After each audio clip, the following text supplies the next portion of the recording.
lakle lakle Inspector Tayay Tayay Tayay Ahan mamak to the Inspector Tayay tabiri basimu James Sayruzamna taramno chubagaloinana ikok nona khurumjari chahi manga hena chatharaglaba crime series Inspector Tayay bu support tobiriba tabiri basingbu hanhana thagachari Inspector Tayay wari sing asi Malayam da tholiba tonga tonga ba crime wari sing asiga mari lena miyam da mit na kong oina na bagi da puthokchaba ngasi gi tangkak ta puduna laksari ba lising amo chanipan humbudraga tare suba tangkak ana uba tangkak sathajari ba asida na panthoi nifu mapan suba sero sathajari ba tharomasi adongi pungning wakhal ngehaktang uraba supotha janana na bagi da mak aikhoina hona jabani mamangi tangkak ta adona tabikre yai phabana thengna lakpa matamda panthoina ngaiduna leramki amadi mahaki furit amanba amaga kongrau amaga pugi hairam masida yaba piraki madugi matungda lohumunu mite setkiba haijom amdi pungya loinana kundo su pugi hairaki ahing athengwa duda sobahini na panthoibo ngangbiram chebiram adu bole balai tholokpadagi mafamadu da mahana taw haibadagi tawbni hairam amaromdana rojina panthoibo ngangba cheiba tawkirami wari simaka aidi mongonda piyo hairuba nati machin je khumba songwa wataba puruk sobini na bai puruk sobiya musida chak inabra kain nangrang sang inabra chak inadi adudi insang inabra insang su inadi adudi lam dana low dana saminabra madam adudi chadi yamung gi thokpa aina aigi thokpa dum chajai chalo yare henjin dana chak inadana ne nokphet ka tawdana isai ga sakmina lermadi nang aina haisini nang chalo nasati ni chalo kanaro laisina ibungo kari hai tema si yumsi lebak lei arke ongbi mani court gi che matang si kari che no ne adum par adum yengbiro lo yaurobani yargadi masada panbiro aduga kai keno tangai phada court ki matam lepi duga lo yauromani pabiro adu tema amuk thoksarugi haima kari no court ki cheni hari sibo ayo hang to yenga sira yenga ke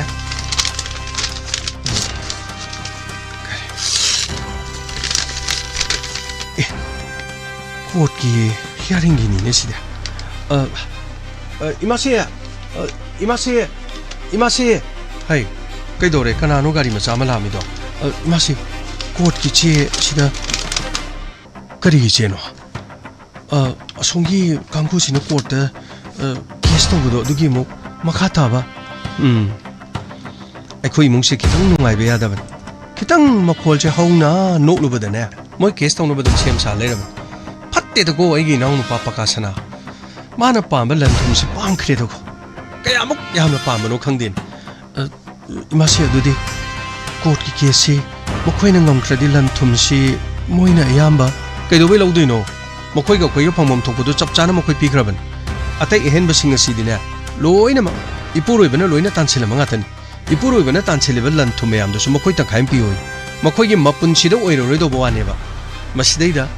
yum da mi khara yoksal loisalaga khui loibagi type ta afabanati punamak singa se makhoi gi mungsina khoi bu karak yeng chenduna do mak lei ribane ba masi atuti kari tawni tawris court ta thengna ba tare dana yengna ba tare pathoi loisandre bur chu boba yamuton loisale ai phi matang som hongge haidana yare lao ke dobuge thengre lo doctor na matam tharakani ma horen nungthenda surgery ma lei harakani kitang thoro lao laksare abukse hospital da yamuton chalo ibem nang ne jagi punsi kalibani ne nang suna buktu soktana leiribadu aingonda yai phabana tami khara chocho lauri habra kangdri habra kaino ma haine nang na soikode karim ta haide do nang sinane nawa khara nganga di phagada ba wa sungang da basinane abukse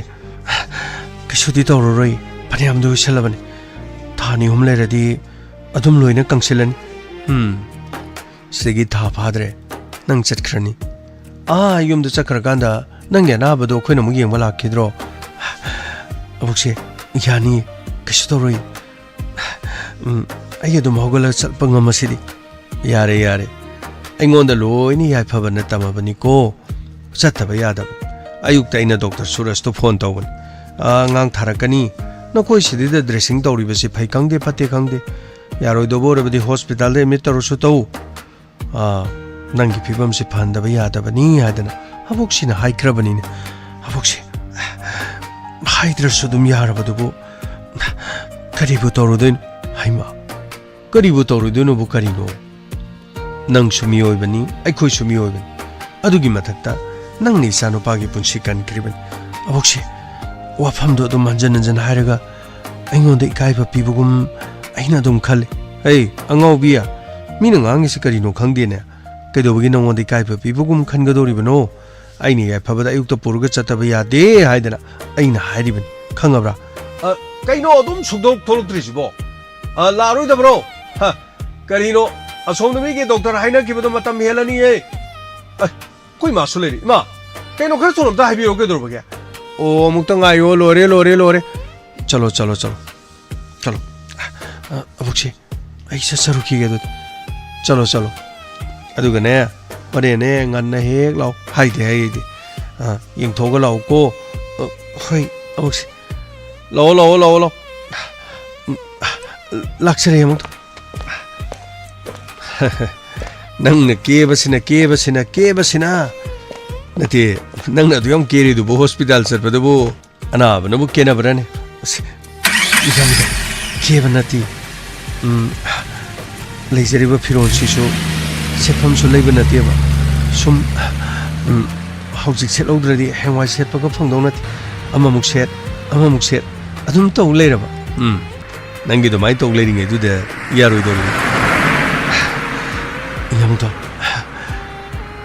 ngasidi yamto na sumaina ga chache ga na hobuse han moirangun hospital da gisu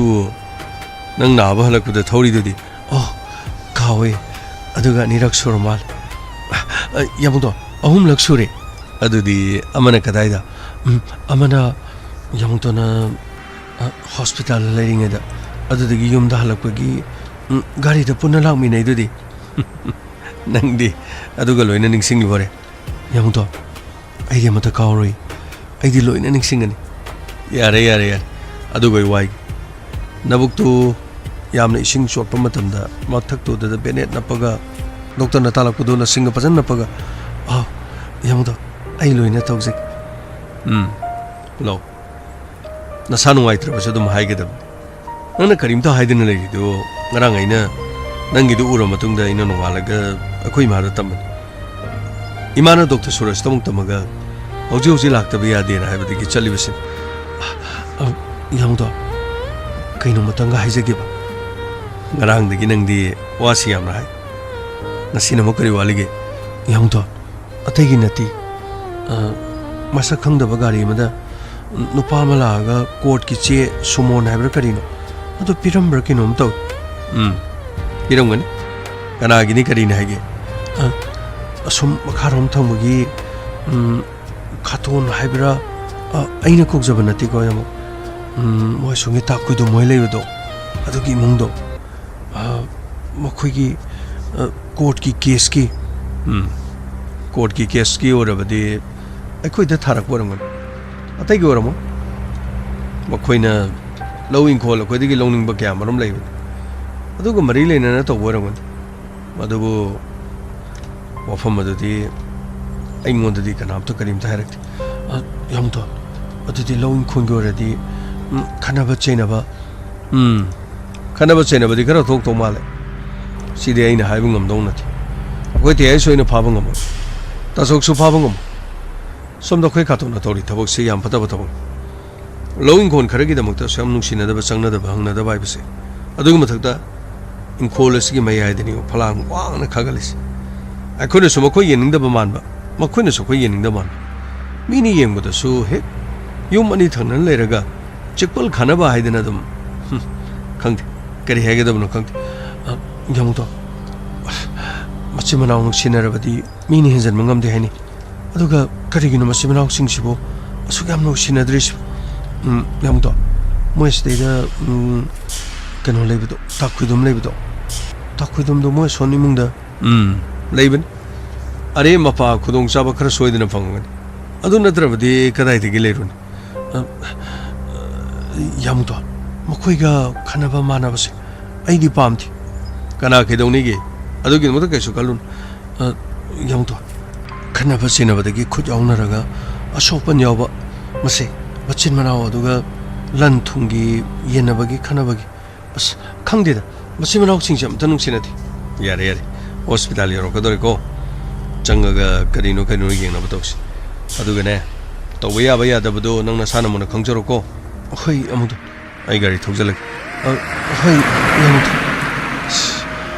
ꯍꯣꯁꯄꯤꯇꯥꯜꯁꯦ ꯀꯌꯥꯝ ꯐꯖꯔꯦꯅꯣ ꯁꯤꯗꯤ ꯑꯩꯈꯣꯏꯅ ꯑꯃꯨꯛꯇ ꯆꯪꯕ ꯉꯝꯒꯗꯕ ꯅꯠꯇꯦ ꯂꯥꯏꯔꯕꯒꯤ hospital ꯅꯠꯇꯦ ꯏꯅꯥꯛ ꯈꯨꯟꯕꯒꯤ ꯍꯥꯏꯇꯥꯔꯦ ꯏꯅꯥꯛ ꯈꯨꯟꯕꯕꯨ ꯀꯜꯂꯛꯄꯒꯤ ꯋꯥꯗꯤ ꯀꯩꯁꯨ ꯂꯩꯇꯦ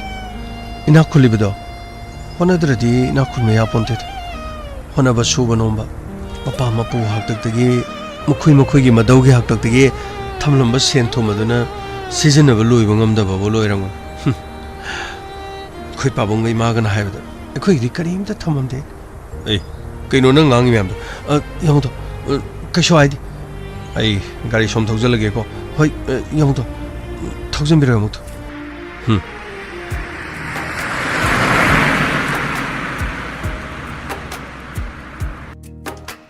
ꯂꯥꯛꯑꯣ ꯁꯣꯝꯗ ꯂꯥꯛꯑꯣ ꯁꯦ ꯁꯣꯝꯗ ꯌꯥꯅꯤ ꯌꯥꯝꯗꯣ ꯑꯩꯒꯤ ꯑꯗꯨꯝ ꯄꯥꯏꯖꯒꯦ ꯌꯥꯅꯤ ꯍꯣꯏ ꯕꯦꯒꯇꯣ ꯑꯩ ꯄꯥꯏꯒꯦ ꯄꯤꯔꯧꯅꯦ ꯌꯥꯅꯤ ꯌꯥꯝꯗꯣ ꯃꯁꯤꯗꯤ ꯅꯪꯅ ꯑꯅꯥꯕꯅꯦ ꯂꯥꯛ ꯑꯩꯅ ꯕꯦꯒꯇꯣ ꯄꯥꯏꯍꯜꯂꯗꯤ ꯍꯣꯔꯦꯟ ꯗꯣꯛꯇꯔꯅ ꯀꯔꯤ ꯍꯥꯏꯗꯣꯔꯤ ꯌꯥꯅꯤ ꯌꯥꯝꯗꯣ ꯑꯩ ꯁꯨꯝ ꯄꯥꯏꯖꯒꯦ ꯀꯔꯤꯝ ꯌꯥꯎꯕ ꯅꯠꯇꯦꯕ ꯀꯩꯅꯣ ꯁꯤ ꯌꯥꯎꯔꯤꯁꯤꯕꯣ ꯌꯥꯝꯗꯣ ꯀꯩꯁꯨ ꯅꯠꯇꯦꯕ ꯁꯤꯒꯤ ꯕꯦꯒꯁꯦ ꯁꯅꯥ ꯂꯨꯄꯥ ꯌꯥꯎꯕꯗꯣ ꯉꯥꯏꯈ꯭ꯔꯦꯅꯦ ꯁꯤ ꯂꯨꯄꯥ ꯀꯌꯥ ꯌꯥꯎꯖꯔꯤꯅꯣ ꯌꯥꯎꯗꯕꯅꯦ ꯌꯥꯝꯗꯣ ꯀꯩꯁꯨ ꯑꯩꯅ ꯁꯨꯝ ꯀꯔꯤꯅꯣꯕ ꯁꯤ ꯌꯥꯎꯔꯤꯁꯤꯕꯣ ꯌꯥꯝꯗꯣ ꯀꯩꯁꯨ ꯌꯥꯎꯗꯕꯅꯤ ꯀꯩꯅꯣ ꯁꯤꯕꯣ ꯀꯩꯅꯣ ꯁꯤ ꯆꯦꯔꯪꯅ ꯀꯤꯔꯤꯁꯤ ꯀꯔꯤꯅꯣ ꯌꯥꯝꯗꯣ ꯄꯩꯁꯥꯅꯤꯅꯦ ꯀꯩꯅꯣ ꯁꯦꯜꯁꯤꯗꯤ ꯂꯨꯄꯥ 500 ꯀꯩ ꯁꯦꯜ 50 ꯆꯞꯄꯤ 10 ꯆꯞꯄꯤ ꯀꯩꯒꯤꯅꯣ ꯁꯤ ꯄꯩꯁꯥ ꯄꯨꯔꯛꯏꯁꯤꯕꯣ ꯌꯥꯝꯗꯣ ꯍꯣꯔꯦꯟ ꯍꯤꯗꯥꯛ ꯒꯨꯂꯤ ꯂꯩꯌꯣ ꯍꯥꯏꯔꯁꯨ ꯍꯤꯗꯥꯛ ꯒꯨꯂꯤ ꯂꯩꯅꯕ ꯄꯥꯟꯊꯣꯏ ꯅꯪꯒꯤ ꯍꯤꯗꯥꯛ ꯒꯨꯂꯤ ꯂꯩꯕꯁꯤꯕꯨ ꯍꯣꯔꯦꯟ ꯑꯩꯅ ꯅꯪꯉꯣꯟꯗ ꯂꯩꯌꯣꯅ ꯅꯁꯥꯅ ꯅꯪꯅ ꯂꯩꯒꯗꯕꯅꯤ ꯀꯥꯏꯅ ꯑꯩꯅ ꯍꯥꯏꯔꯛꯀꯗꯕ꯭ꯔꯣ ꯌꯥꯝꯗꯣ ꯑꯗꯨꯒꯤ ꯅꯠꯇꯦ ꯑꯩꯅ ꯁꯨꯝ ꯁꯤꯒꯤ ꯄꯩꯁꯥꯁꯤꯗꯤ ꯀꯗꯥꯏꯗꯒꯤꯅꯣ ꯌꯥꯝꯗꯣ ꯑꯕꯨꯛꯁꯤꯅ ꯅꯍꯥꯟꯋꯥꯏ ꯊꯥꯒꯤ ꯈꯔ ꯄꯤꯕꯗꯣ ꯑꯗꯨꯗꯒꯤ ꯑꯩꯈꯣই ꯃꯉꯥꯜꯒꯤ ꯍꯤꯗꯥꯛ ꯒꯨꯂꯤ ꯂꯩꯈ꯭ꯔꯀꯥꯟꯗ ꯂꯦꯝꯍꯧꯕꯅꯤ ꯄꯩꯁꯥꯕꯨꯗꯤ ꯌꯥꯝꯕ ꯅꯠꯇꯦ ꯂꯨꯄꯥ 7-8 ꯑꯣꯏꯔꯝꯒꯅꯤ ꯁꯤ ꯁꯤꯒꯤ ꯃꯅꯨꯡꯗ ꯑꯗꯨꯝ ꯍꯥꯞꯆꯜꯂꯁꯤꯀꯣ ꯌꯥꯝꯗꯣ ꯌꯥꯅꯤ ꯍꯣꯔꯦꯟ ꯍꯤꯗꯥꯛ ꯒꯨꯂꯤ ꯂꯩꯔꯁꯨ ꯑꯩ ꯑꯗꯨꯗꯒꯤ ꯑꯗꯨꯝ ꯂꯩꯒꯦ ꯇꯧꯕꯅꯤ ꯌꯥꯔꯦꯁꯦ ꯅꯪꯒꯤꯗꯣ ꯑꯩꯉꯣꯟꯗ ꯏꯀꯥꯏꯕ ꯄꯤꯕ ꯃꯥꯜꯂꯦ ꯌꯥꯝꯗꯣ ꯑꯗꯨꯒꯤ ꯅꯠꯇꯦꯕ ꯉꯁꯤ ꯐꯥꯎꯕꯗ ꯊꯥ 2 ꯈꯔ ꯍꯦꯜꯂꯒ ꯂꯩꯔꯛꯄꯁꯦ ꯑꯩꯅꯁꯨ ꯅꯉꯣꯟꯗ ꯅꯣꯡꯃꯇꯁꯨ ꯑꯍꯥꯎꯕ ꯑꯃ ꯆꯥꯎꯅ ꯄꯤꯗꯦ ꯅꯪꯅꯁꯨ ꯑꯩꯉꯣꯟꯗ ꯀꯔꯤꯒꯨꯝꯕ ꯑꯝꯇ ꯂꯩꯒꯦꯅ ꯅꯤꯔꯛꯇꯦ ꯑꯩꯁꯨ ꯃꯤꯒꯤ ꯃꯑꯣꯡꯁꯦ ꯈꯪꯗ꯭ꯔꯕ ꯍꯥꯏꯕꯗ ꯇꯁꯦꯡꯕꯗꯤ ꯅꯪꯒ ꯑꯩꯒꯁꯦ ꯑꯁꯦꯡꯕ ꯂꯨꯍꯣꯡꯕ ꯅꯠꯇꯕꯅꯤꯅ ꯑꯩꯅꯁꯨ ꯀꯔꯤꯁꯨ ꯈꯟꯗꯕ ꯑꯣꯏꯔꯝꯕꯁꯦ ꯌꯥꯝꯗꯣ ꯀꯩꯁꯨ ꯈꯟꯗꯤꯌꯦ ꯑꯗꯨꯒꯅꯦ ꯌꯥꯝꯗꯣ ꯍꯌꯦꯡꯋꯥꯏ ꯌꯥꯃꯨꯛꯇꯣꯟꯒꯤ ꯑꯁꯦꯡꯕ ꯃꯔꯥꯏꯕꯛ ꯐꯕ ꯃꯍꯥꯛꯇꯣ ꯂꯥꯛꯑꯗꯤ ꯌꯥꯃꯨꯛꯇꯣ ꯃꯉꯣꯟꯗꯗꯤ ꯑꯗꯨꯝ ꯍꯪꯕꯤꯒꯗ꯭ꯔꯥ ꯌꯥꯃꯨꯛꯇꯣ ꯄꯥꯟꯊꯣꯏ ꯅꯪꯅꯤ ꯍꯥꯏꯕꯒꯤ ꯃꯤꯔꯥꯏꯕꯛ ꯀꯩꯁꯨ ꯂꯩꯇꯦ ꯂꯥꯛꯀꯗꯧꯔꯤꯕ ꯃꯍꯥꯛꯇꯨꯁꯨ ꯑꯩꯅ ꯑꯗꯨꯝ ꯍꯪꯒꯤꯗꯕꯁꯨ ꯑꯗꯨꯝ ꯌꯥꯏ ꯍꯣꯏꯗꯤ ꯌꯥꯃꯨꯛꯇꯣ नुपा की मथौसे याम पुनम की होना बहुत थब पांथोपद लोना कौगले है यमुतो सूम को यमुतो कई कायब लेते होरें डॉक्टर उनरगा लेगेदब हिदाक गुली पुनम अना लोना लेगन अदुदी यमुतो हेंगवाई यमुतो न पुथोप पैसादो हंजनजरके यमुतो पंथोए हंजनबगी नती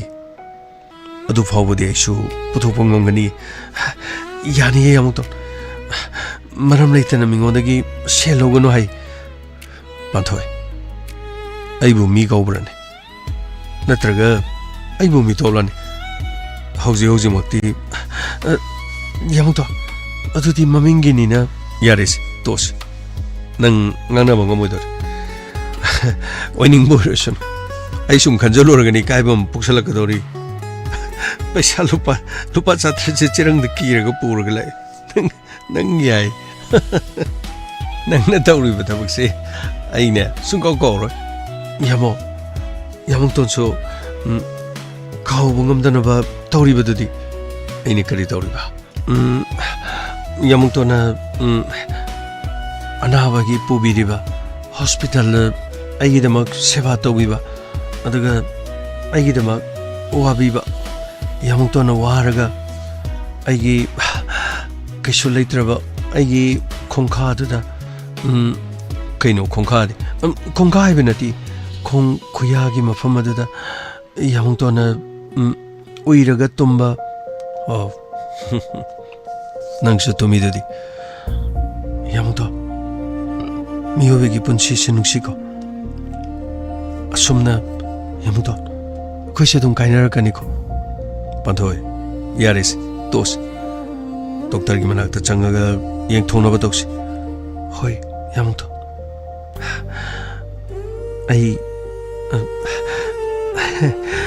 यमुतो यमुतो न सुमाइना पुबीबसे अइदी असुमना पुबीगने हाइना अइ मंगदा फावब खल्लुथि करिगिनो अइबु तमथिबा मी अमनेना खलिरो नत्रगा अइबु करिगुमा मत मिनुंगसे लेतबा मी मनेना खलिरो अदुगी नति यमुतो न सुमना अतैगी नति युमसगी नंगना सु यामना वानु होनरे अदुगा नंगोंदा थांगना थिलकपुसु नति इंगोंदा थिलकपदा नंगना सिनसिला नंगोंदा पाल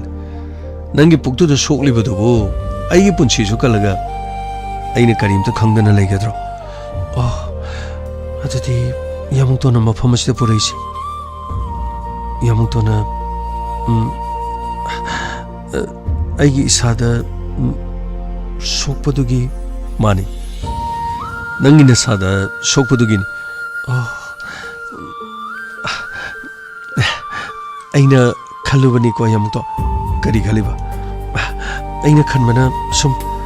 अइबो कैदोरबा कैसे तौथि अइना खनमना अइना सुम सेक्शनदबदुगी येंबिनाबा मसीदीबा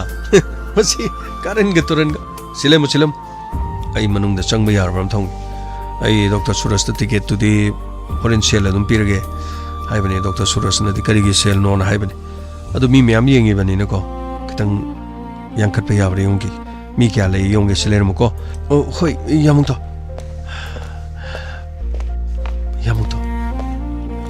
करिगिनो अइना खंदबा म्याम खलले अदुबो यामुतो अइना खनमना अइगी मोंगदा यामुतो ना नुंगसिरपगी मफम असिदा पुरक्लिब्राना खलुरि अदुबो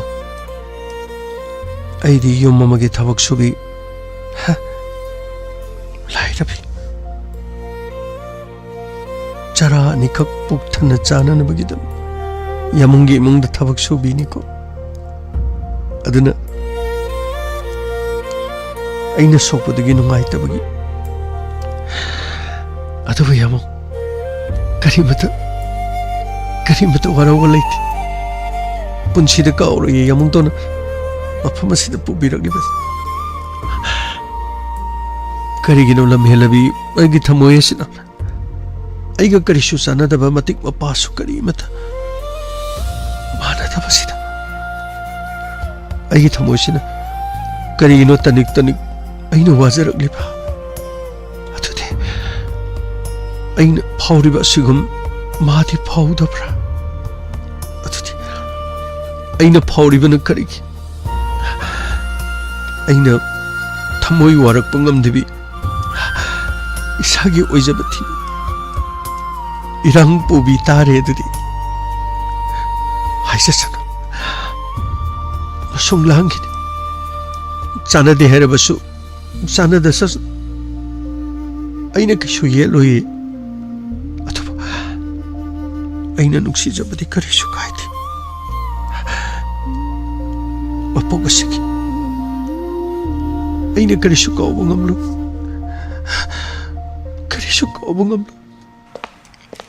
करीनो तोड़ी देना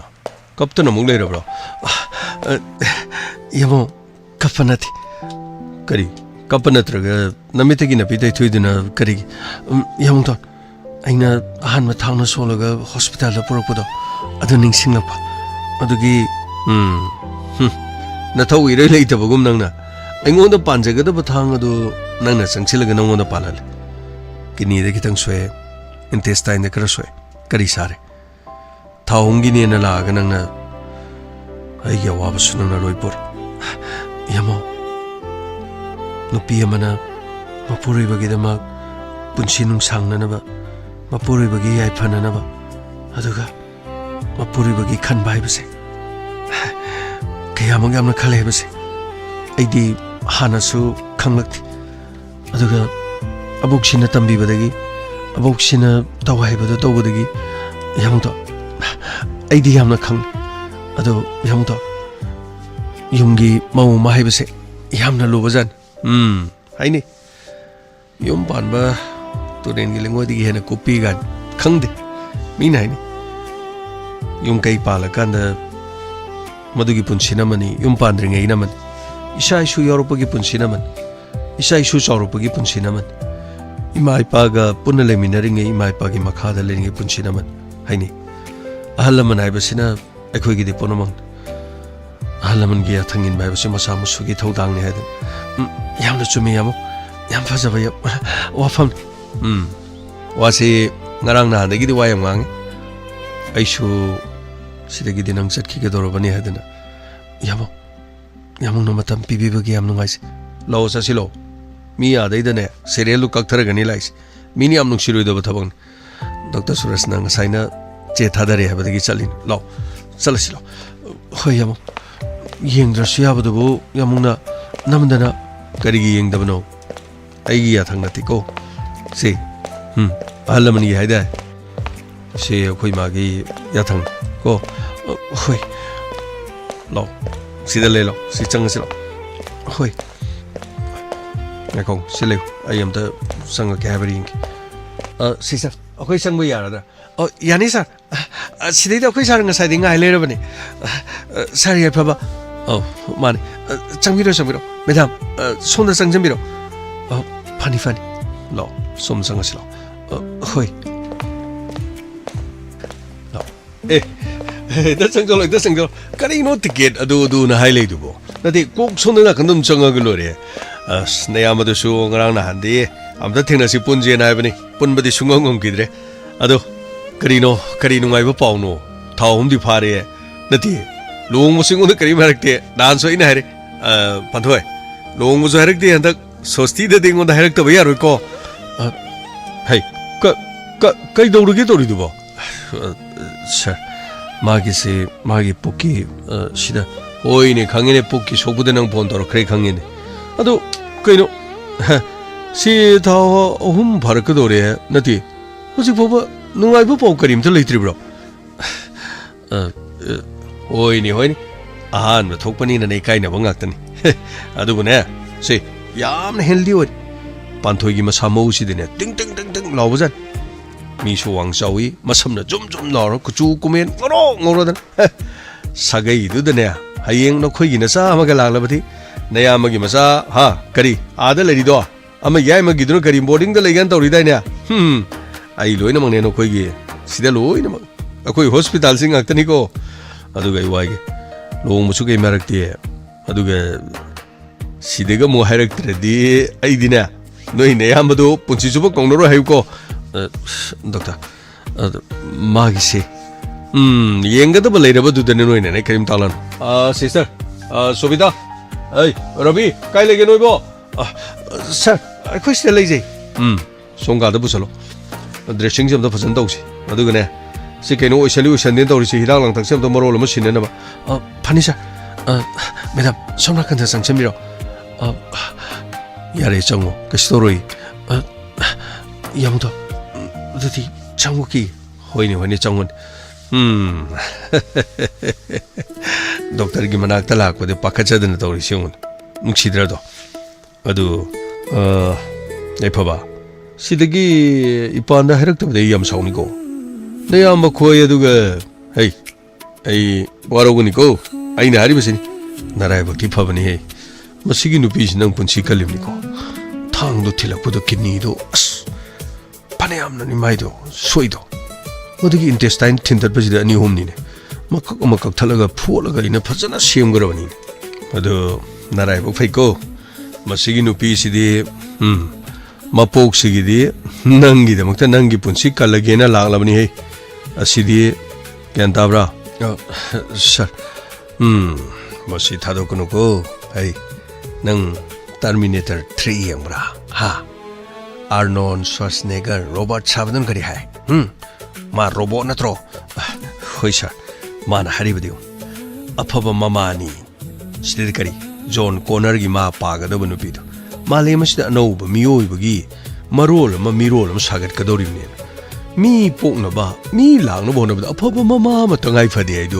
John Conner go party when you pido Hari Urabra. Doctor Maduna Filmgi, hey, Filmgi, why no? Film the Idi, why do Yam Chanaba Yorim Nina? Punchi is a film nati, Kangabra, film nati, Adubu film do the Punchiguman, Kambra. Sir, I why sit Hadokuno. A papa mamma, my do she would no pee the nair. To be could him what somebody, oi pontini, Kambra, Terminator Arnon, I have John Conner in a pit woman. Nangi the Mokudi, she am sorry of Nini, Kangabra.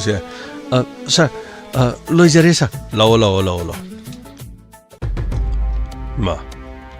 Shidi Yamushitabo one. A quick hat on a Kalibusukari.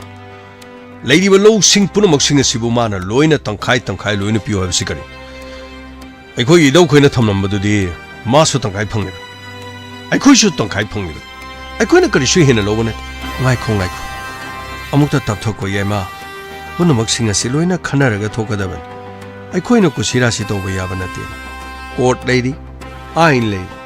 Mana hiding head and head to Uibi Yavanati. Haduga, Aina Hagadabadi, Yingoi. Sidai the mana hiding behind us a quarter Paniam Potolabas. Corner Chumaran Bishar Hector Loina Potopangam Bahuna Dena. Kayam Quida. Nababung Lake Hidramatum Karale Ganatromana. I quit the horror livesa. Not quite power with the Loina pig liver. Makoi mung the lady Bakari Quidum. A koi mung the sa tucked in a loy, the man of Masida. Napabung the matung in the later maga. Punamak, mana kangtok lerga chung lerga somda. Somda gishen tung karahurala, but the ain angluban. Angluba do the gimana. Put late tolaga. Madi lande. Maran season bani, hijalagamana. Inaun papa casanaga punki banito.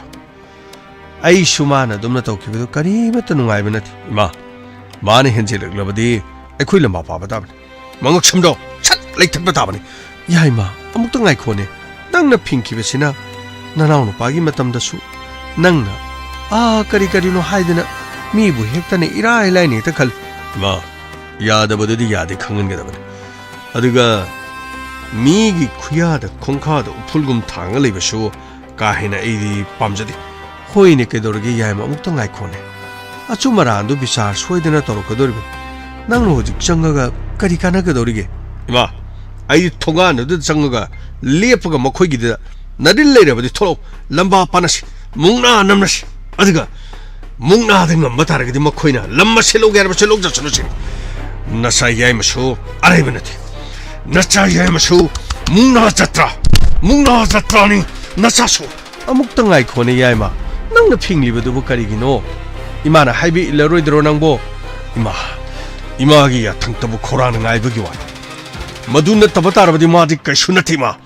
ngai khoni bungo se punamak se mukti yung asaw bana punamak puloy na manghali ne he asaw bai ba sin wakal kan tabangam de do haining bai do ki pungning da dilum na dilai taba adu bune chin da di tholok ba di haidok luraga ne sopa nang ba kaya su yawnari bani ne yengoi mi gi mamang da chang ta ba hunadi ai na ne landra ka loire haibadu lege da hauji tina khura da koina hairu ba da ta ga da ba leiti ima ꯑꯩꯈꯣꯏꯒꯤ ꯇꯣꯉꯥꯟ ꯇꯣꯉꯥꯟꯕ ꯃꯐꯝꯗ ꯂꯩꯔꯤꯕ ꯂꯧꯁꯤꯡ ꯑꯩꯈꯣꯏꯒꯤ ꯐꯥꯔꯝꯁꯤꯡ ꯑꯣꯏꯔꯒ ꯃꯥꯅ ꯀꯜꯂꯛꯄ ꯃꯥꯜꯂꯦ ꯃꯥꯅ ꯍꯦꯟꯅ ꯑꯩꯈꯣꯏꯗꯒꯤ ꯐꯪꯅꯤꯡꯕ ꯃꯥꯅ ꯍꯦꯟꯅ ꯑꯩꯈꯣꯏꯗꯒꯤ ꯆꯥꯛꯊꯨꯡ ꯂꯧꯅꯤꯡꯕꯒꯤ ꯃꯑꯣꯡ ꯑꯃꯗ ꯃꯥꯅ ꯇꯧꯔꯤꯕꯁꯦ ꯏꯃꯥ ꯑꯩ ꯁꯨꯡꯌꯥ ꯌꯥꯅꯤꯡꯗꯦ ꯑꯩꯈꯣꯏ ꯈꯛꯇꯅ ꯇꯧꯔꯤꯕꯁꯦ ꯑꯩ ꯄꯔꯥ ꯇꯝꯕꯤꯕ ꯄꯥꯝꯃꯤ ꯑꯗꯨꯒ ꯃꯥꯒꯤ ꯈꯨꯠ ꯑꯣꯏꯒꯦꯔꯥ ꯍꯥꯏꯒꯗ꯭ꯔꯥ ꯌꯦꯠ ꯍꯥꯏꯒꯗ꯭ꯔꯥ ꯈꯣꯏꯗꯨꯝꯗꯣ ꯃꯈꯨꯠꯇꯣ ꯃꯀꯛ ꯃꯀꯛ ꯇꯛꯊꯠꯄ ꯄꯥꯝꯃꯤ ꯑꯩ ꯉꯥꯏꯈꯣꯅꯦ ꯀꯩꯗꯧꯕꯒꯤ ꯌꯥꯏꯃ ꯍꯩ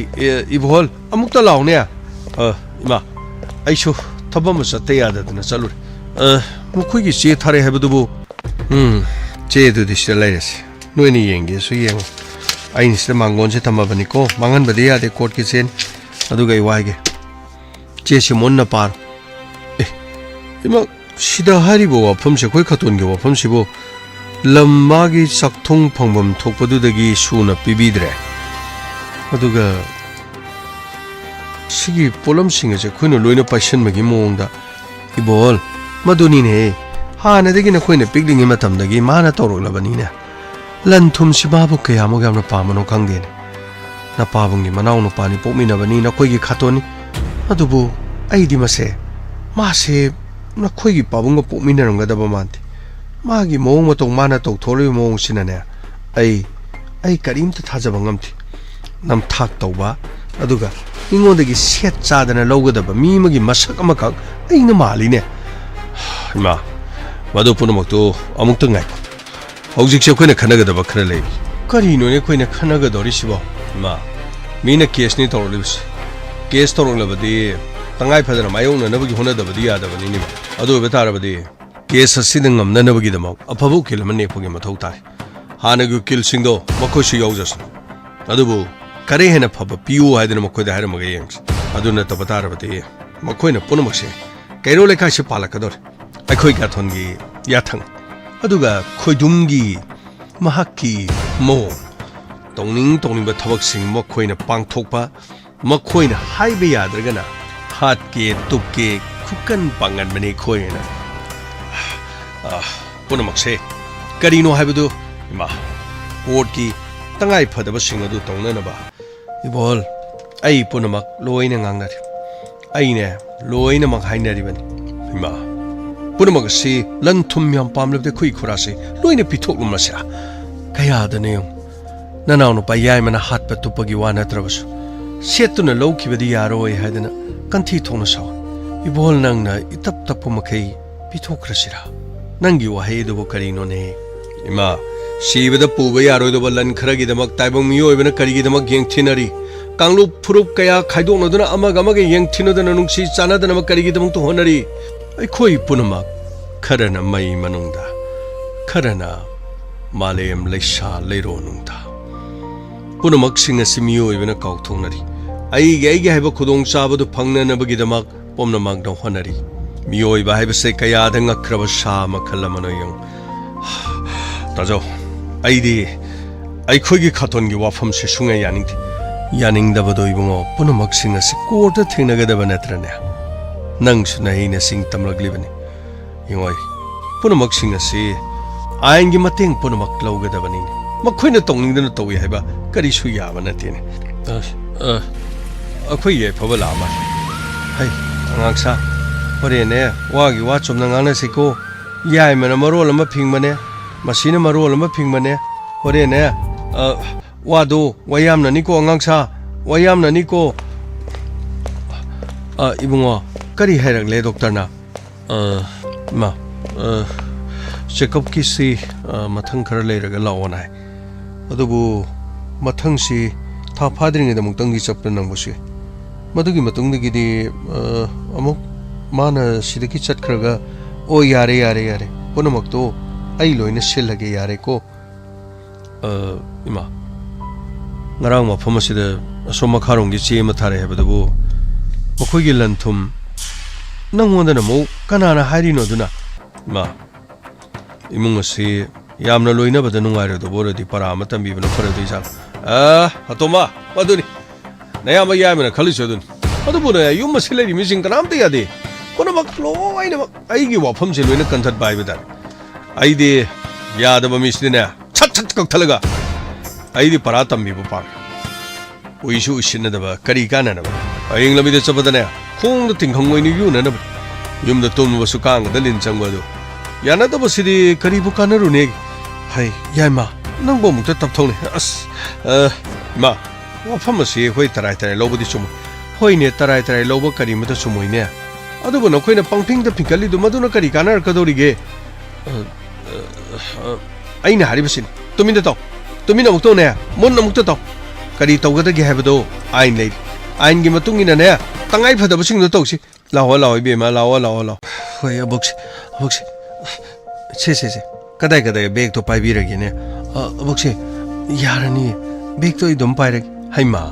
ꯅꯪꯒꯤ ꯕꯦꯒꯇꯣ ꯁꯅꯥ ꯂꯨꯄꯥ ꯌꯥꯎꯕ꯭ꯔꯣ ꯑꯕꯣꯛꯁꯤꯅ ꯂꯧꯔꯣꯏꯅꯦ ꯅꯪꯅ ꯑꯩꯉꯣꯟꯗ ꯃꯤꯡꯒꯧꯁꯤꯅ ꯑꯕꯣꯛꯁꯤ ꯀꯥꯏꯅ ꯑꯩꯗꯤꯅꯦ ꯑꯕꯣꯛꯁꯤ ꯏꯃꯥꯁꯤ ꯏꯅꯦꯝꯁꯤ ꯑꯩꯗꯤ ꯑꯗꯨꯒꯨꯝꯕ ꯌꯥꯕ ꯅꯠꯇꯦ ꯑꯩ ꯈꯪꯉꯤ ꯄꯨꯝꯅꯃꯛꯁꯤꯡ ꯑꯁꯦ ꯃꯤꯑꯣꯏꯕ ꯑꯩꯈꯣꯏꯅꯅꯦ ꯊꯥꯛ ꯅꯥꯡꯅ ꯃꯊꯪ ꯃꯔꯣꯟ ꯅꯥꯏꯅ ꯍꯦꯛ ꯈꯥꯏꯗꯣꯛꯂꯨꯕꯗꯅꯦ ꯃꯤꯑꯣꯏꯕꯒꯤ ꯂꯝꯆꯠ ꯁꯥꯖꯠ ꯃꯤꯑꯣꯏꯕꯒꯤ ꯋꯥꯈꯜꯂꯣꯟꯁꯦ ꯇꯣꯉꯥꯜꯂꯤꯅꯦ ꯂꯥꯏꯔꯕ ꯏꯅꯥꯛ ꯈꯨꯜꯂꯕ ꯍꯥꯏꯔꯨꯕꯗ ꯂꯥꯏꯔꯕꯅ ꯂꯥꯏꯔꯕꯒꯤ ꯏꯅꯥꯛ ꯈꯨꯟꯕꯅ ꯏꯅꯥꯛ ꯈꯨꯟꯕꯒꯤ ꯍꯥꯏꯕ ꯋꯥꯐꯝꯗꯨ ꯂꯩꯇꯦ ꯃꯥꯅ ꯏꯅꯥꯛ ꯈꯨꯜꯂꯕꯅꯤ ꯃꯥꯅ ꯂꯥꯏꯔꯕꯅꯤ ꯃꯥꯅ ꯅꯨꯡꯉꯥꯏ ꯌꯥꯏꯐꯕꯅꯤ ꯃꯥꯅ ꯍꯦꯟꯅ ꯇꯣꯜꯂꯕꯅꯤ ꯑꯉꯧꯕꯅꯤ ꯑꯃꯨꯕꯅꯤ ꯐꯖꯕꯅꯤ ꯑꯊꯤꯕꯅꯤ ꯄꯨꯝꯅꯃꯛꯁꯤꯡ ꯑꯁꯤꯕꯨ ꯀꯔꯤꯅꯣꯅꯦ ꯄꯨꯝꯅꯃꯛ ꯖꯤꯕ ꯄꯥꯟꯕ ꯉꯥꯛꯇ ꯅꯠꯇ꯭ꯔꯅꯦ ꯑꯕꯣꯛꯁꯦ ꯑꯩꯅ ꯁꯨꯝ ꯅꯨꯡꯁꯤꯖꯗꯅ ꯑꯕꯣꯛꯁꯦ ꯁꯨꯝ ꯀꯧꯖꯕꯅꯤ ꯍꯩ ꯗꯣꯛꯇꯔꯅꯁꯨ ꯅꯪꯒꯤ ꯌꯦꯡꯒꯗꯕ ꯃꯐꯝꯗꯨ ꯁꯤ ꯌꯥꯝꯅ ꯀꯔꯤꯅꯣ ꯐꯤꯕꯝ ꯆꯥꯗꯦꯅ ꯍꯥꯏꯕꯗꯨ ꯀꯔꯤ ꯍꯥꯏꯔꯛꯑꯕ ꯉꯁꯥꯏ ꯑꯩꯈꯣꯏ ꯌꯥꯃꯨꯡꯇꯣꯟꯅ ꯍꯥꯏꯕꯗꯨ ꯍꯣꯏꯅꯦ ꯑꯁꯤꯅ ꯃꯔꯣꯜ ꯑꯃ ꯃꯥꯅ ꯍꯥꯏꯕꯁꯤꯅꯤ ꯌꯦꯡꯉꯨ ꯂꯧ ꯏꯪꯈꯣꯜꯒꯤ ꯃꯇꯥꯡꯁꯤꯗ ꯌꯦꯠꯅꯕꯒꯤꯗ ꯆꯠꯈ꯭ꯔꯦ ꯀꯔꯤ ꯍꯥꯏꯔꯛꯀꯦ ꯗ꯭ꯔꯦꯁꯤꯡ ꯁꯤꯗ ꯇꯧꯕꯗꯁꯨ ꯑꯗꯨꯝ ꯃꯣꯏꯒꯤ ꯅꯔꯁ ꯅꯨꯄꯤ ꯑꯃ ꯊꯥꯔꯛꯄꯗꯣ ꯑꯗꯨꯝ ꯊꯥꯔꯛꯀꯦ ꯑꯗꯨꯒ ꯃꯔꯛꯇ ꯆꯦꯛꯑꯞ ꯑꯃꯨꯛꯇꯪ ꯂꯥꯛꯎ ꯑꯗꯨꯒ ꯑꯃꯨꯛꯇꯪꯒ ꯅꯁꯨ ꯍꯥꯏꯕ ꯑꯕꯣꯛꯁꯤ ꯌꯥꯔꯅꯤ ꯍꯌꯦꯡꯋꯥꯏ ꯑꯩ ꯑꯗꯨꯝ ꯌꯨꯝꯗꯒꯤ ꯑꯗꯨꯝ ꯂꯥꯛꯑꯒ ꯑꯗꯨꯝ ꯆꯠꯆꯔꯒꯦ ꯅꯪꯅ ꯄꯦꯟꯊꯣꯛꯄ ꯍꯩꯕꯁꯤꯅ ꯃꯤꯄꯨꯝ ꯈꯨꯗꯤꯡꯃꯛꯁꯦ ꯅꯪꯗꯧꯅ ꯂꯣꯏꯅ ꯍꯦꯛ ꯇꯧꯔꯗꯤꯅꯦ ꯂꯣꯏꯅ ꯍꯦꯛ ꯄꯤꯊꯣꯛꯅꯈꯤꯗꯅ ꯃꯁꯥꯒꯤ ꯍꯥꯏꯕ ꯀꯔꯤꯃ ꯍꯦꯛ ꯂꯩꯒꯗꯕ ꯃꯥꯟꯗꯦ ꯌꯦꯡꯉꯣꯏ ꯁꯣꯟꯃꯜꯂꯁꯨꯅꯦ ꯃꯤꯅ ꯎꯁꯤꯠꯇꯕꯅꯤ ꯀꯟꯃꯜꯂꯁꯨ ꯃꯤꯅ ꯅꯨꯡꯁꯤꯗꯕꯅꯤ ꯃꯌꯥꯏ ꯑꯣꯏꯔꯞ ꯂꯩꯕ ꯍꯥꯏꯕꯁꯤꯅ ꯐꯕꯅꯤ ꯃꯁꯤ ꯇꯥꯏꯕꯪ ꯃꯤꯑꯣꯏꯕꯒꯤ ꯃꯆꯠ ꯍꯥꯏꯕꯗꯨ ꯑꯣꯏꯔ ꯃꯥꯜꯂꯦ ꯑꯕꯣꯛꯁꯦ ꯑꯇꯣꯞꯄ ꯋꯥꯐꯝ ꯑꯃꯅ ꯍꯩ ꯀꯩꯗꯧꯔꯒꯦꯅꯦ ꯑꯕꯣꯛꯁꯦ ꯗꯣꯛꯇꯔꯗꯨꯅ ꯍꯥꯏꯕ ꯂꯨꯍꯣꯡꯕꯒꯤꯗꯤ ꯕꯥꯔꯇꯣꯟꯁꯨ ꯇꯧꯔꯛꯇ꯭ꯔꯦ ꯑꯗꯣ ꯃꯊꯪꯒꯤ ꯊꯧꯗꯣꯛ ꯊꯣꯛꯂꯛꯄꯗ ꯕꯥꯔꯇꯣꯟ ꯁꯣꯏꯗꯅ ꯇꯧꯔꯣ ꯍꯥꯏꯗꯅ ꯃꯗꯣ ꯑꯩꯅ ꯌꯥꯝꯅ ꯋꯥꯈꯜ ꯇꯥꯅꯕ ꯃꯥ ꯋꯥꯔꯤ ꯁꯥꯗꯕ ꯌꯥꯔꯣꯏ ꯃꯥ ꯏꯃꯨꯡꯁꯤꯒꯤ ꯇꯧꯔꯤꯕ ꯊꯕꯛꯁꯤ ꯈꯪꯗꯕꯅꯤ ꯑꯕꯣꯛꯁꯤ ꯑꯇꯩ ꯊꯧꯗꯣꯛ ꯊꯣꯛꯂꯛꯄꯗ ꯗꯣꯛꯇꯔꯗꯣ ꯁꯣꯏꯗꯅ ꯍꯥꯏꯕꯤꯌꯨꯀꯣ ꯑꯕꯣꯛꯁꯤ ꯍꯩꯃꯥ ꯍꯥꯏꯗꯗꯤ ꯀꯔꯤꯅꯣꯅꯦ ꯅꯪꯒꯤꯗꯨꯗꯤ ꯃꯃꯤꯡꯇꯒꯤ ꯑꯣꯏꯅ ꯍꯣꯡꯕꯅꯤꯅ ꯀꯅꯥꯗ ꯍꯥꯏꯔꯨꯗꯣꯏꯅꯣ ꯀꯅꯥꯅ ꯐꯖꯕꯒꯦ ꯍꯧꯖꯤꯛꯁꯨ ꯈꯪꯗꯕ ꯃꯌꯥꯝ ꯑꯃ ꯌꯥꯎꯔꯤꯕꯅꯤꯅꯦ ꯊꯥ ꯑꯍꯨꯝꯒꯤ ꯂꯨꯍꯣꯡꯉꯦ ꯁꯤꯕꯨ ꯀꯅꯥꯅ ꯌꯥꯒꯗꯧꯔꯤꯕꯅꯣ ꯅꯪꯕꯨ ꯑꯩꯈꯣꯏꯒꯤ ꯏꯃꯨꯡꯗ ꯊꯕꯛ ꯁꯨꯗꯅ ꯂꯩ ꯑꯩꯈꯣꯏꯒꯤ ꯀꯨꯞꯅꯣꯝ ꯅꯪꯅ ꯂꯣꯏꯅ ꯁꯨꯏ ꯍꯥꯏꯗꯅ ꯑꯩꯈꯣꯏꯅ ꯅꯝꯖꯥ ꯅꯝꯊꯦꯛ ꯇꯧꯕꯗꯤ ꯅꯠꯇꯦꯗꯅ ꯑꯕꯣꯛꯁꯤ ꯑꯗꯨꯒꯤ ꯋꯥꯐꯝꯗꯣ ꯇꯣꯛꯄꯤꯔꯣꯗ ꯑꯩ ꯀꯔꯤꯃꯠꯇ ꯈꯟꯖꯕꯁꯨ ꯂꯩꯇꯦ ꯍꯣꯏꯅꯦ ꯅꯪꯅꯗꯤ ꯑꯗꯨꯝꯅ ꯈꯜꯂꯤꯕ ꯈꯪꯗꯕ ꯃꯤꯅꯗꯤꯅꯦ ꯑꯗꯣ ꯑꯕꯣꯛꯁꯤ ꯊꯧꯗꯣꯛ ꯋꯥꯊꯣꯛ ꯊꯣꯛꯂꯛꯄꯗ ꯗꯣꯛꯇꯔ ꯁꯨꯔꯖꯀꯤ ꯏꯃꯨꯡ ꯃꯅꯨꯡꯒꯤꯅꯦ ꯗꯣꯛꯇꯔꯅꯤ ꯑꯩꯈꯣꯏꯒꯤ ꯊꯕꯛ ꯊꯧꯔꯝ ꯄꯨꯝꯅꯃꯛꯇ ꯂꯣꯏꯅ ꯌꯥꯎꯕꯅꯤ ꯑꯩ ꯅꯣꯡꯃ ꯋꯥꯔꯤ ꯁꯥꯒꯦꯗ ꯅꯪ ꯀꯔꯤꯃꯠꯇ ꯈꯜꯂꯨꯅꯨ ꯗꯣꯛꯇꯔꯅ ꯍꯥꯏꯕ ꯑꯩꯅ ꯂꯥꯛꯏꯗꯣ ꯊꯥ ꯑꯍꯨꯝ ꯁꯨꯔꯛꯀꯗꯧꯔꯕꯅꯤꯅ ꯂꯨꯍꯣꯡꯈꯤꯕ ꯊꯥ ꯑꯍꯨꯝ ꯐꯥꯔꯗꯤ ꯆꯦꯛꯑꯞ ꯂꯥꯛꯄ ꯍꯥꯏꯕ꯭ꯔꯥ ꯀꯩꯅꯣ ꯑꯗꯨꯒꯤ ꯃꯇꯝꯗꯨ ꯌꯧꯔꯦ ꯀꯥꯏꯅ ꯍꯥꯏꯔꯤꯕ ꯃꯗꯨꯒꯤ ꯁꯨꯔꯖ ꯑꯗꯨꯅꯅꯦ ꯑꯉꯥꯎꯕꯅꯤꯀꯣ ꯃꯗꯣ ꯖꯥꯠꯅꯤꯍꯦ ꯃꯥꯅꯅꯦ ꯌꯦꯡꯉꯣꯏ ꯁꯤ ꯊꯕꯛ ꯏꯪꯈꯥꯡ ꯌꯥꯎꯕ ꯌꯥꯕ ꯅꯠꯇꯦ ꯅꯪꯒꯤ ꯅꯕꯨꯛꯇꯨ यानी अबुक से समते येंगे सिदि लोइने लसिंग नपसलेदना नहान मखैदि रुजबदसु नंगना लसिंग उपतबर खंगदेने खरा सेक्शन लेगेदबनिने अबुकसे सिदगिदि नोमनोमगी हौजनकी थासु अम्मा फारकलर अबुकसे सिगेदि नुमित कुन तरेनी मुक्तंगायर माल होइने होइने होइने नोपा नोपासु लोइने फरेदना नंगी फननबगिदमक्ता लोइने सिंगन नंगिने अबुकसे लै अइने लोइने होनगन यंगोय नंगनसु इंगोंदा अबुकसिने कौक्सेल अइनसु नंगे अबुकसिने हाय अबुकसि मिंगोक्सिमदि अइना दम कौजब याबगे याबा पिबियो मिंगोक्सिदगी हेन अतोप मिंगो अइ पामजब लेजति होय होय होय होय होय यंगोय असोमना कंद लेरिबा मौसिंग सिनने होरेन मुंगांगबिरकनि नंग खंगब्रा यंगोय अबुकसिना हायदना तौरिबनी हायदना खरा खरा थदोंनो बहोनो नचिंदु खरसु नंगसु कालुने नचिंदुसु कनमंदरसु मीनु सितबनीने अबुकसि यारे यारे यारे चलो नंगी बेग तो करी करी न सना लो पाई ओवर खंगे पाइगे सुयादि अबुकसि सिगी मनुंगदा तु चिरंगदा हैमा चिरंगसि ओर मालेने यांखै चपी तरा चपी करी न तौरी दुदे अइना अबुकसिना नाहु पीबा पैसा दो तुंगसिन मने थागी पीबदो अदैदा अखोय मंगानगी हॉस्पिटल लायंगवदा सुलोय थोखरबा सि खक्तंग लेमने अतै असंगवा पैसाबुदी अबुकसि कोन लोय पुथोपिर अदैदा इन बेग से पुबदा यामुंगतोना डॉक्टर की हिदाकुली लेबगी पैसादो अइगी बेग तो पुथोरकोदा माना पंगनोक्ता नुइबा अबुकसि अइना बेग पाइबसिबो यादब्रो हय अंगावबिया करिगी यादने गया बेग तो पाइगेदबनिने नुपीगिदि बेग अमा पाइबा हाइबसे बेग तुगी मनुंगदुदा तंगाई फदबा पोलमसिंगदु लोइना हापकदौरिबनिने हय अबुकसि चंगो चंगो चंगो यारे यारे अय अंगांसा वाफमदो मुन्ना मुक्ता खनसि कोर्ट के तंगाई फदबा सिंगदो लोइना मुक्ता तौनबा तौसिको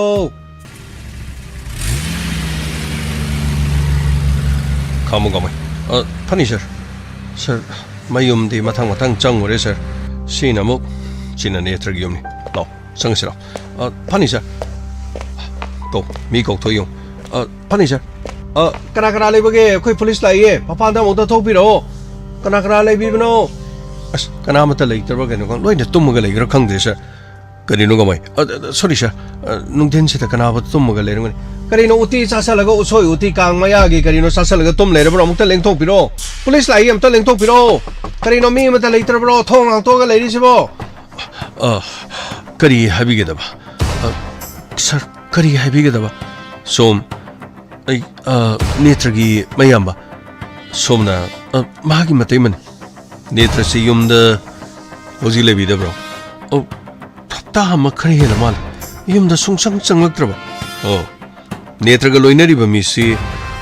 मागा लोइनबसी मी मसक्ति काहिना खंगति मोय गाड़ी दा हुमरी लाई अदुग मा पुरगे हेता थोकिबा अदुदि माना तोरि थबक से करी थबनोसी मथु मतंगदि अखोय खंगथ्रि थबक आइबदि सेल फंगो थबकदि तोरमदौ मान कोइबे लांगबा चाबा थकबा अदु नमि निनि हुमनि युमदा हलक्तबा अदुदि मादि नुपि थियो हाइबा सुंगा यरमदबदि नुपि उदि मो थिरगने मागी momo तौदुगा चानरक्तबदगी नुपीदो अंगांगसु यावरक्तबा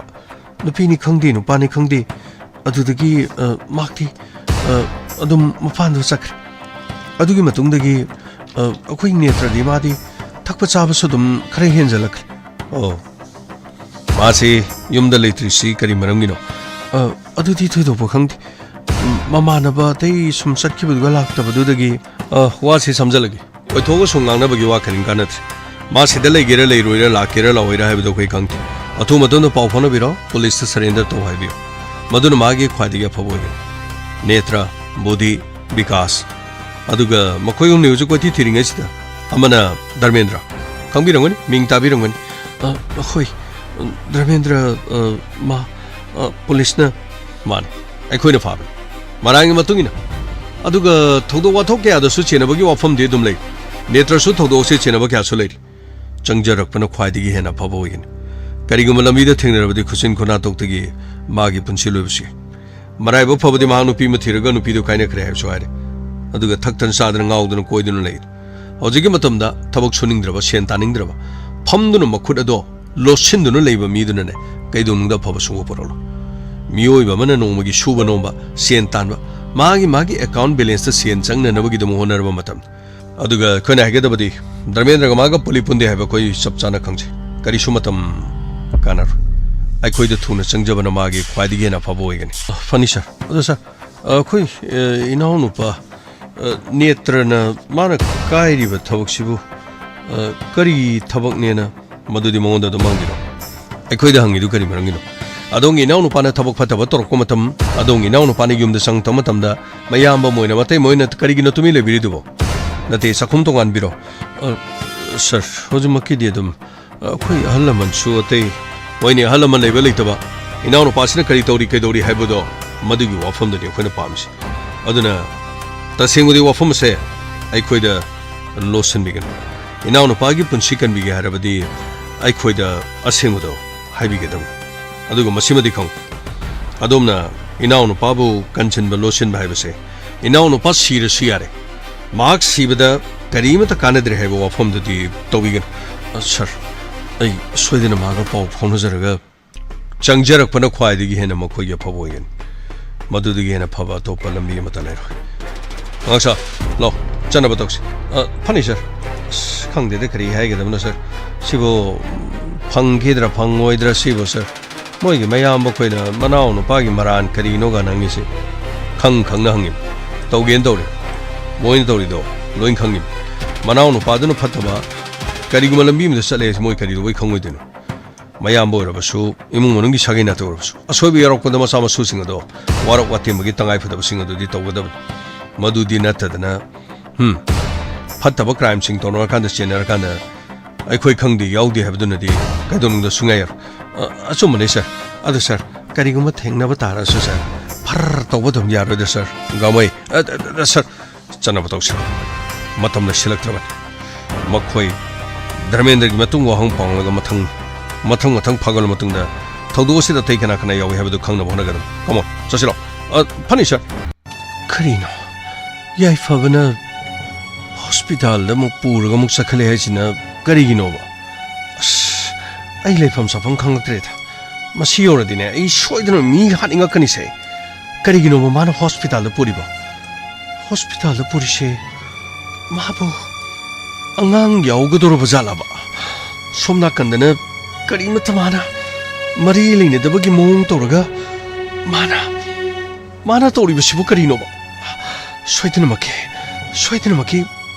अंगांग यावबगी मोंगनिने मागिसे खंगनिदना करीगुम्बा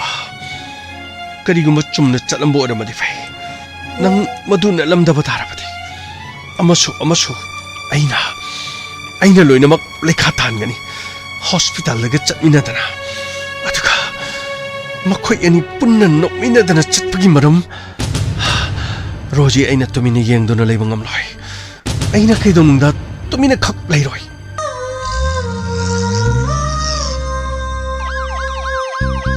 Lakle Inspector Tayai Lakle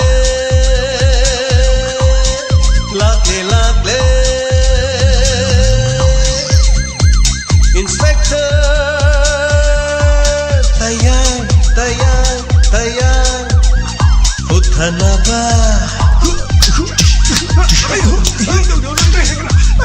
Kanbinaba. Thank you, sir. Welcome. Uthanaba. Kanbinaba. Inspector. Tayai.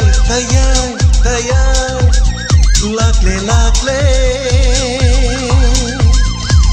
Inspector. Tayai.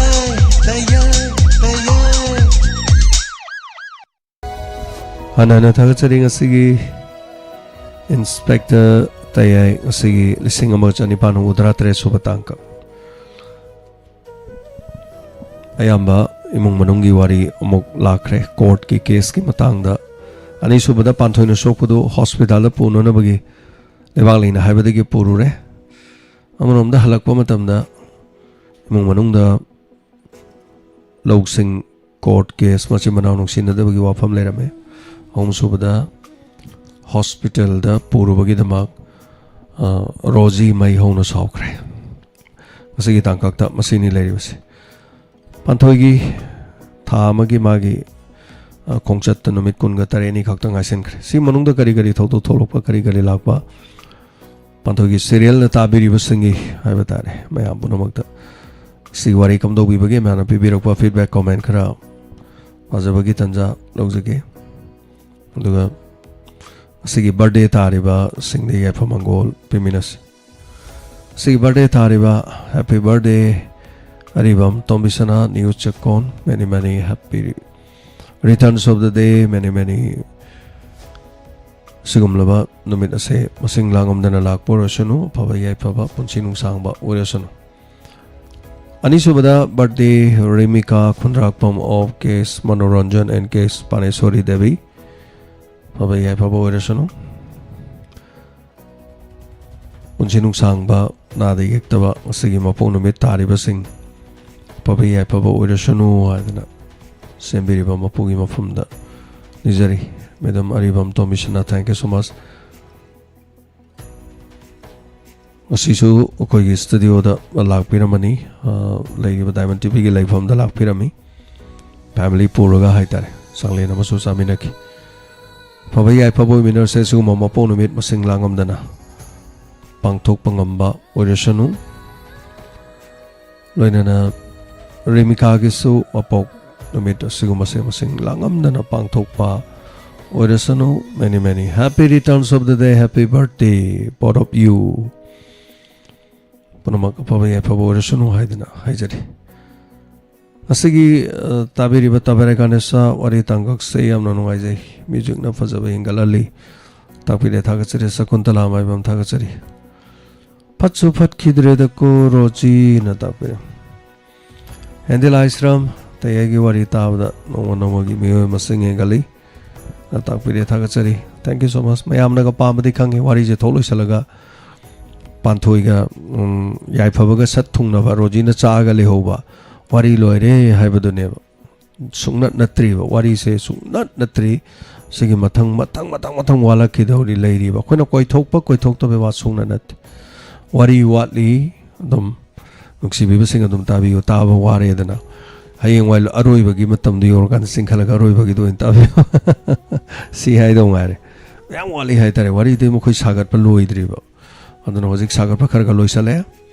manungi fibam laksale machimanaw nuksina da bagi lani andagi makhatara ko dedi kari la do no hai do wadi wari kamai lironi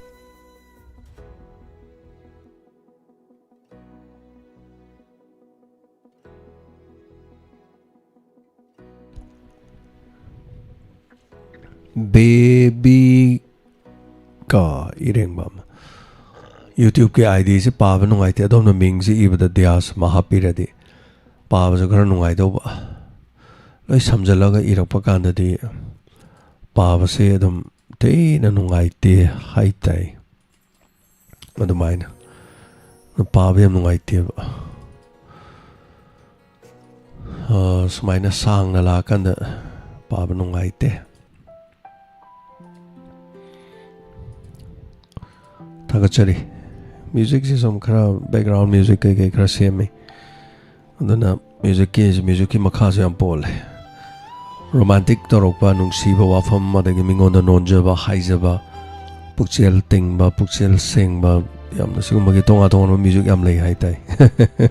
khonga kanda de haitar jang I love you haya ponte tapna khonjen do thola kanda ingna chingna la kanda da haibudu nungai be wani Yamungton Mina Nungsiba Sibu Dairi de Inabro Kongde Nangdi Idro Aidi Ide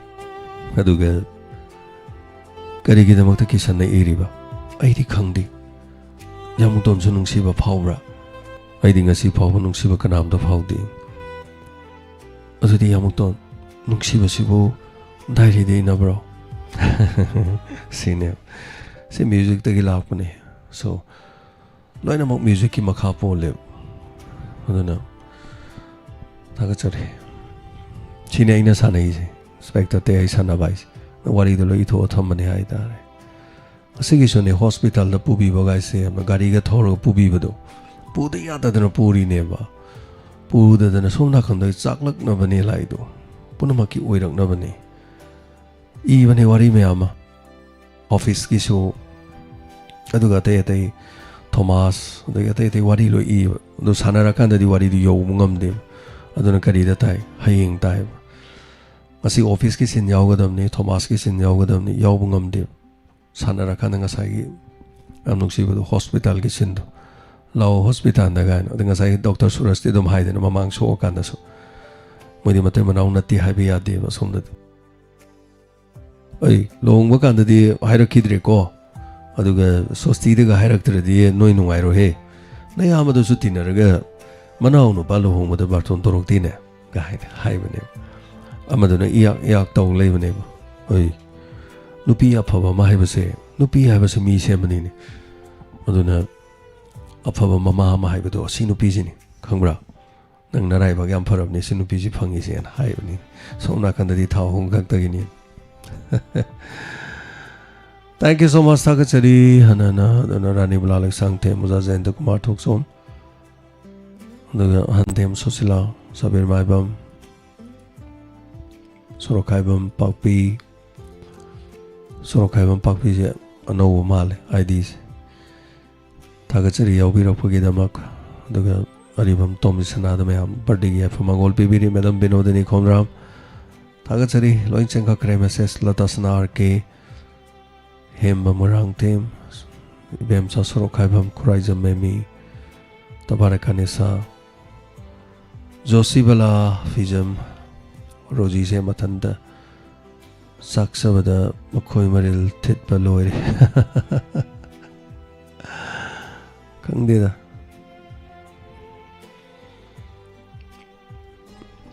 Thank you so much नुक्सीबदी ओल अगा सुम लाकदोइनी नैरने रंगा थोइदोदी नैरने कांदा नुक्सीबा थोलकेनी वाहेंगबम सुबिता थागचरी सिंगम तमा कुंजेश्वरी थागचरी Premchand Wangjam Sabir Maibam कंगजम Sunita Thank you so much Binodini Aloi chenka kre no mai the mamta agachari wari nuksi fazai na ta pira chenka ke bazu Thank you so much thank you hajabana no pai laite sabir maibam agachari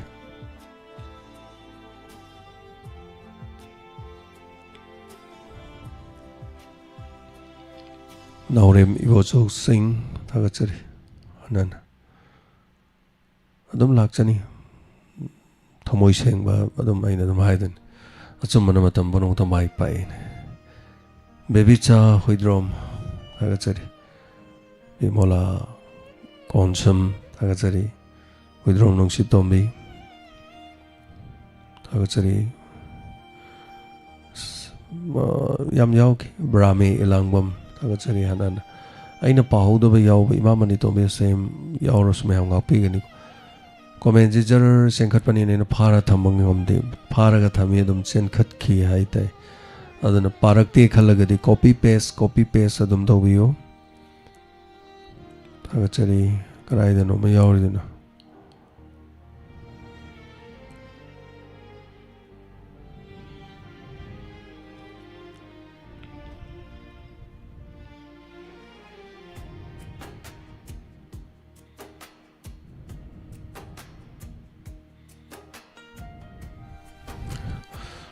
Kino message sama mairi thongna sakpa hebra kenom ugum dogi u dabra gang men manam ta de wari tangkak fau wadi fazai ta par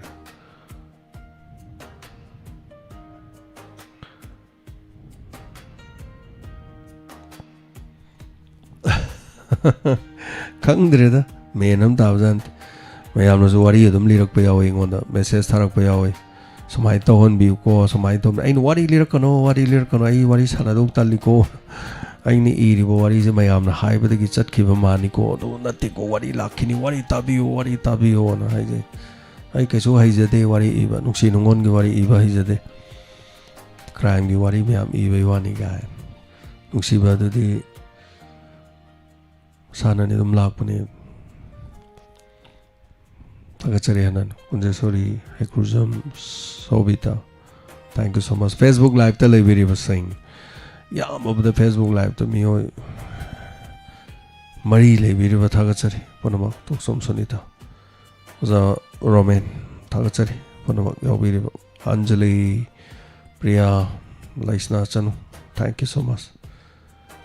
ꯌꯥꯝꯃꯟꯈ꯭ꯔꯦ ꯐꯦꯁꯕꯨꯛꯇ ꯂꯩꯔꯤꯕ ꯃꯌꯥꯝ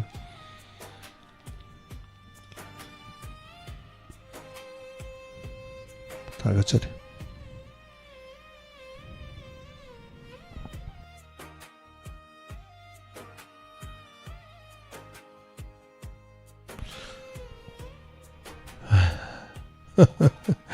ꯑꯣꯖꯥ ꯄ꯭ꯔꯦꯝꯆꯥꯟ ꯋꯥꯡꯖꯝꯅ copy paste ꯇꯧ ꯍꯩꯇꯦ ꯀꯩꯗꯧꯕꯩ copy paste ꯇꯧ ꯍꯩꯔꯣꯏꯗꯣꯏꯅꯣ ꯃꯦꯁꯦꯖꯇꯨ ꯏꯕꯤꯔꯣ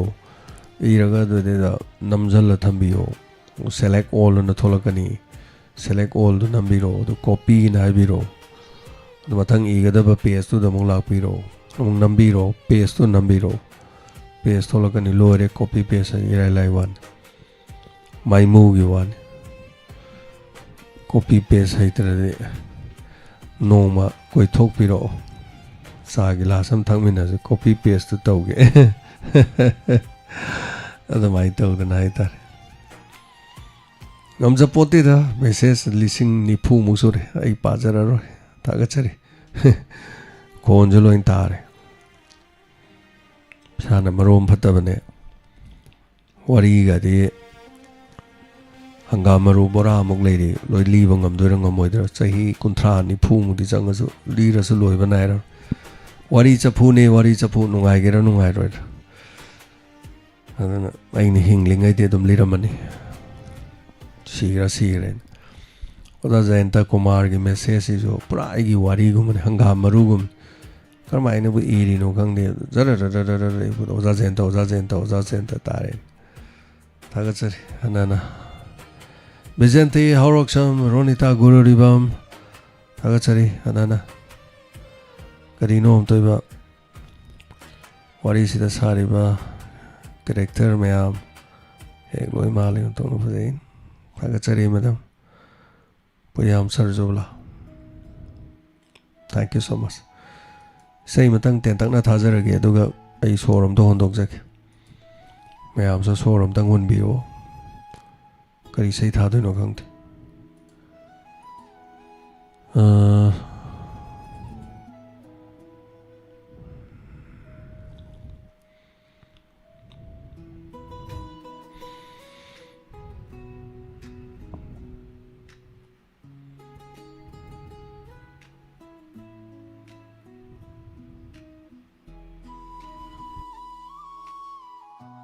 ꯅꯨꯡꯒꯤ ꯃꯨꯔꯇꯤ ꯑꯣꯏꯅ ꯊꯥꯔꯒꯦ ꯉꯁꯤꯗꯤ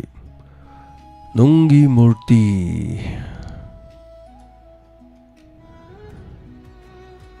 ꯆꯍꯤ 15-16 ꯁꯨꯔꯕ ꯏꯁꯩꯅꯤ ꯍꯥꯏꯇꯥꯔꯦ ꯅꯪꯗꯤ ꯅꯨꯡꯒꯤ ꯃꯨꯔꯇꯤꯅꯦ 2001ꯗ ꯁꯨꯔ ꯄꯥꯟꯈꯤꯕ ꯏꯁꯩꯅꯤ ꯑꯗꯨꯅ ꯈꯨꯗꯣꯜ ꯇꯝꯖꯔꯤ Saroj ꯍꯧꯕꯝꯒꯤ ꯃꯌꯦꯛꯇ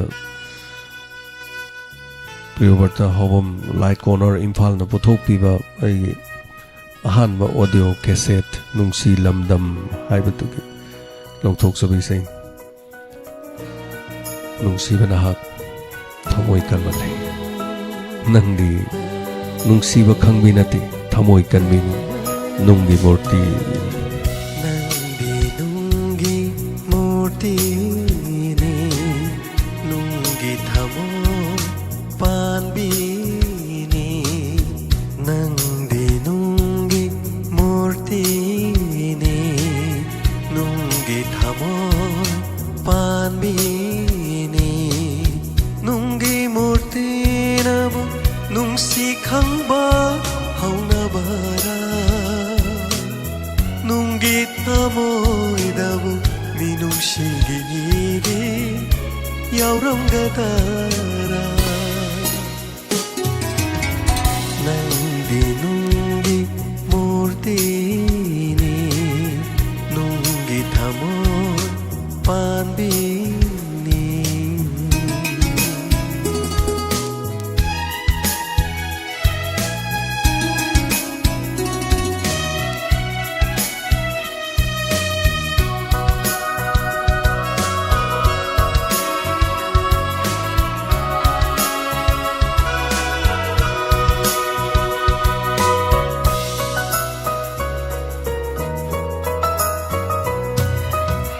Nahagna tamoy panli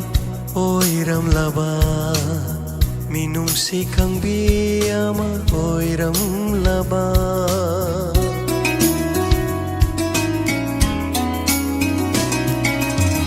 Nahagna tamoy panli oiram laba minungsi kang biyama oiram laba Asuk wajaram loy Aigi punsi asuk wajaram loy Aigi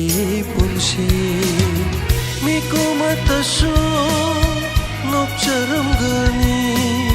Miku matasu nokcharam gani Nungshi baidamat wajaram loy Nungshi baidamat kapcharam loy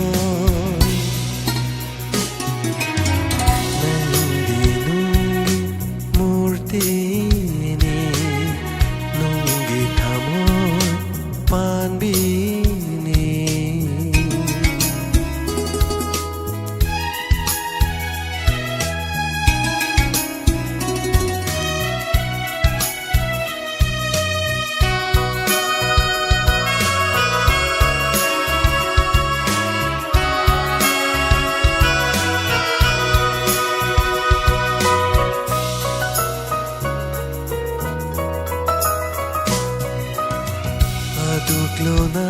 nangay hay nakiba Unsigi luraba wapang dubu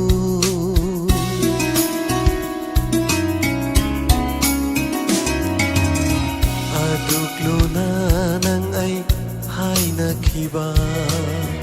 Unsigi luraba wapang dubu Karigino nang na Kai haliba Karigino nang na Kai haliba Thamoy pandebo Taglam libara Thamoy pandebo Taglam libara Masibu nungshibagi Hauna sara Masibu nungshibagi Hauna sara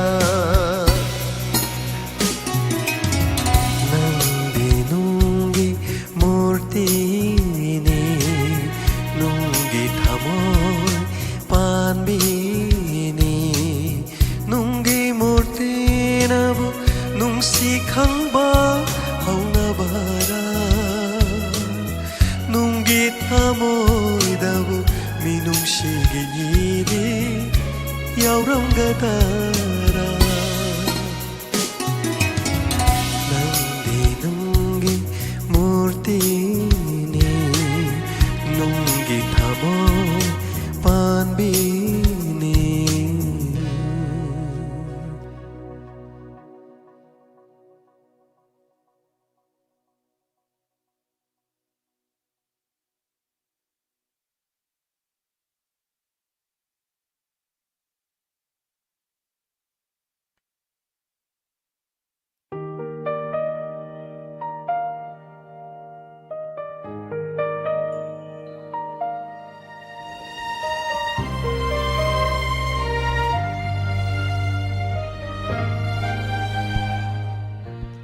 Thorom sandokduna tahanjaribas 90.0 MHz landokjariba wahong radio gi thoromni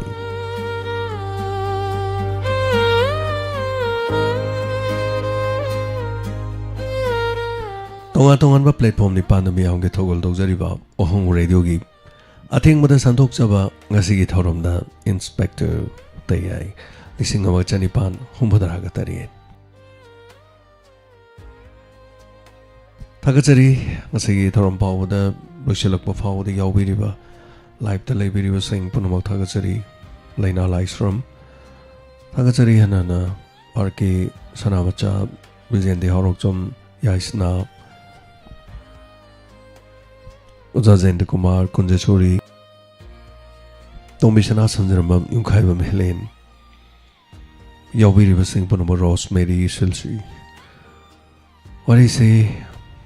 ꯅꯨꯡꯉꯥꯏꯅ ꯇꯥꯛꯄꯤꯔꯦ ꯑꯗꯨꯒ ꯏꯔꯒ SMS ꯌꯥꯎꯔꯝꯗꯦ ꯀꯩꯒꯤꯅꯣꯅ ꯀꯔꯝꯕ ꯇꯥꯟꯖꯥꯗꯅꯣ ꯐꯥꯎꯒꯠꯂꯛꯏ Madam Nandini, thank you so much for the 2,000 rupees haitare policing ani kapire tekta kaidana Delhi de yogre chega from the yogre taja bada nungai je asi se isai ama khoksu nambne ise nupi yaudo bi sei haitare phajom selaga nambai sei ni Sarai Pimal Set Livin, Lebang with same and nummy. Ching the Haitare shooting number away. Tas Lebang with saying, Lebang with the same Madame Potoke and Honors of Neduga, say Simak, Quina Diamond TV Wahong Radio, the Yaubiri, but Tabi River Quitorum Sibu, Yawi, but Tabi was saying a karaoke,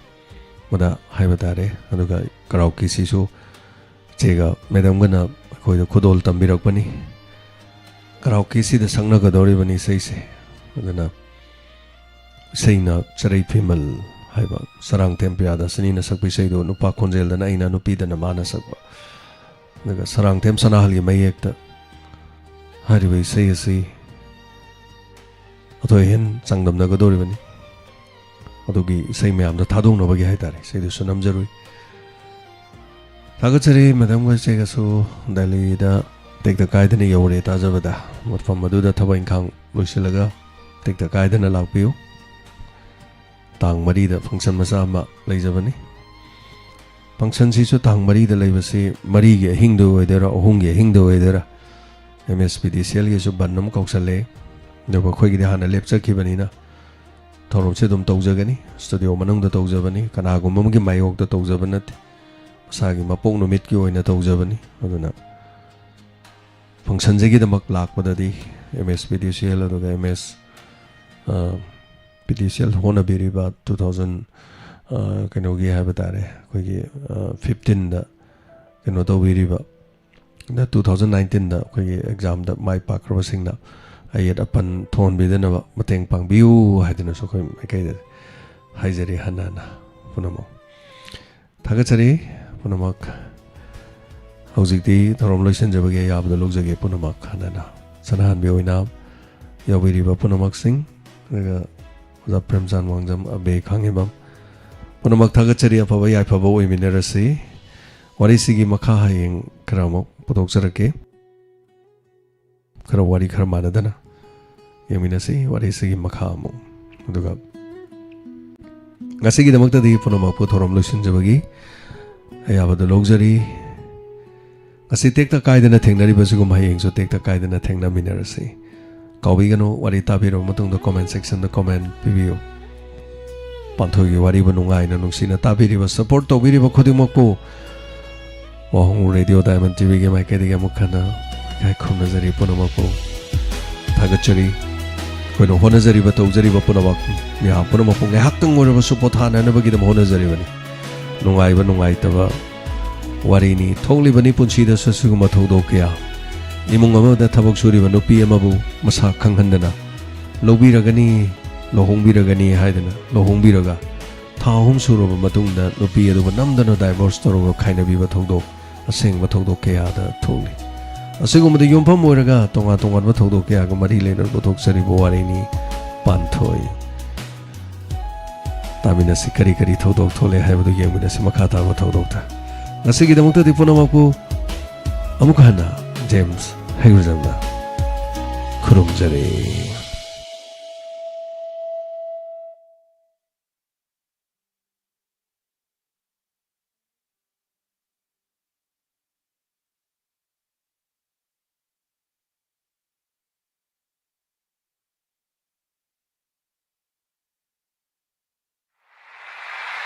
Wahong Lady